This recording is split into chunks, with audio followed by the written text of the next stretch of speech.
Bonjour à tous. Aujourd'hui, on va parler d'une question existentielle, d'une question que beaucoup se posent, qui est une question qui revient dans énormément de sujets dans la vie. C'est la question de savoir, est-ce qu'il faut favoriser, est-ce qu'il faut choisir plutôt la quantité ou plutôt la qualité? Alors, vous allez me dire, c'est une question simple. La réponse, elle est évidente, on va plutôt choisir la qualité que la quantité. Eh bien, on va voir qu'en réalité, c'est pas si simple que ça. Et que comme d'habitude, dans la Torah, on a la réponse à toutes les questions. On a la réponse à cette question également, de savoir si c'est plutôt la quantité ou plutôt la qualité. Et on l'a dans la paracha de cette semaine. Puisque cette semaine, on entre dans un nouveau livre de la Torah qui est le livre de Bamidbar. Et on l'appelle aussi le livre des contes. Pourquoi est-ce que ça nous intéresse? Pourquoi est-ce que ça répond à notre question? Eh bien, tout simplement, la question que beaucoup se posent, c'est toujours est-ce que ça vaut le coup? Est-ce que c'est intéressant de me lancer dans un projet alors que pas tout est vraiment fini? Je parle d'un projet de Torah ici. Hein. On va aller donner un cours, on va aller essayer d'inviter des gens à la maison, on va essayer de faire ce qu'on peut, mais on ne fait pas les choses exactement comme il le faudrait. C'est-à-dire, on n'a pas tout préparé, on n'a pas vraiment tout fait dans les détails, etc. Eh bien, dans la paracha de Bamidbar, on a un peu cette réponse. Vous savez que notre paracha, vous allez sûrement la lire demain, elle commence par toute une série de versets, toute une série de psukim qui ne parlent que de chiffres. Ça veut dire on a toute une grande partie de la paracha qui ne fait que compter les Bnei Israël, qui fait que compter les Juifs. Et en réalité, on sait que dans la Torah, il n'y a rien qui est par hasard. Par exemple, je ne sais pas si vous avez déjà étudié la Gemara de Gittin ou de Kiddushin. Ce sont deux parties de la Gemara qui sont tellement longues, on peut les étudier pendant une année entière. Et tout Masechet Gittin et Kiddushin, le traité qui parle du mariage et celui qui parle du divorce, ils sont basés tous les deux sur un seul passouk dans la Torah. Alors, on peut s'imaginer que si déjà une partie de la Torah entière, deux livres de Gemara peuvent être basés sur un passouk, alors qui plus est, lorsqu'il s'agit de plusieurs psukim, le message qu'ils peuvent avoir. Et surtout, quand on a beaucoup de psukim, il y a aussi une puissance plus forte dans le message. Et donc, on va regarder justement dans la Gemara une histoire que peut-être certains d'entre vous connaissent. C'est une histoire très intéressante. Il y a eu, suite à une question, justement, de Rabbi Shimon Bar Yochai, on a fêté il y a quelques temps, il y a peut-être un peu plus d'une semaine, sa Iloula. Il avait posé une question et ça avait créé toute une grande question dans le Beth Midrash où Rabban Gamliel était le Rosh Yeshiva et puis il a finalement été remplacé par Rabbi Elazar ben Azaria. Et il y avait une très grande différence de façon de faire les choses entre les deux. Puisque Rabban Gamliel, lui, il disait on ne laisse rentrer à la Yeshiva, on ne laisse rentrer pour étudier que les gens qui sont vraiment transparents, c'est-à-dire des gens qui reflètent à leur extérieur leur côté intérieur. Quand on les voit, on sait qui ils sont, leur comportement il va en même temps que leurs convictions, etc. Vraiment des gens sélectionnés.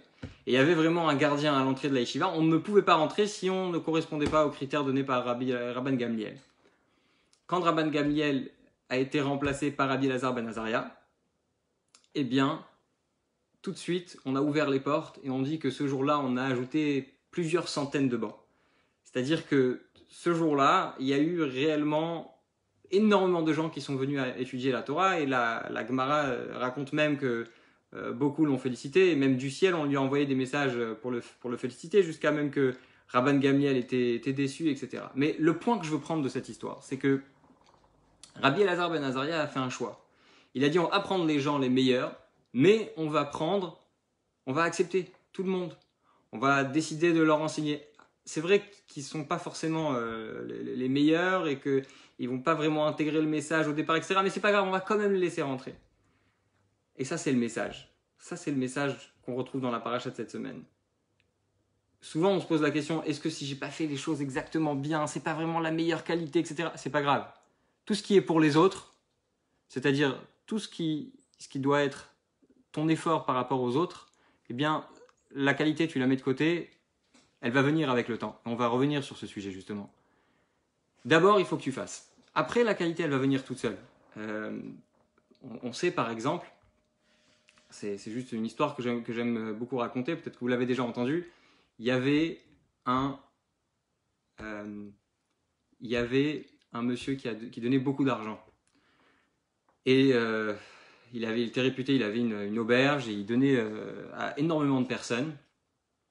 Et on savait que quand on allait chez lui, on passait quelques jours, on était hébergé, etc. Mais en plus, il donnait une somme. Et il a un jour reçu l'Admour Hazaken et il a dit à Rabbi Shneur Zalman, il faut absolument que je vous parle en privé, j'ai quelque chose à vous raconter.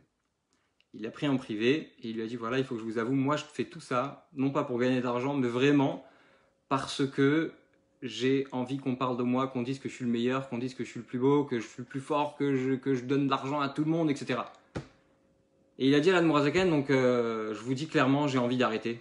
J'ai envie d'arrêter tout ce système, j'ai envie d'arrêter de donner de l'argent parce que si c'est pas pour donner honnêtement, c'est pas la peine.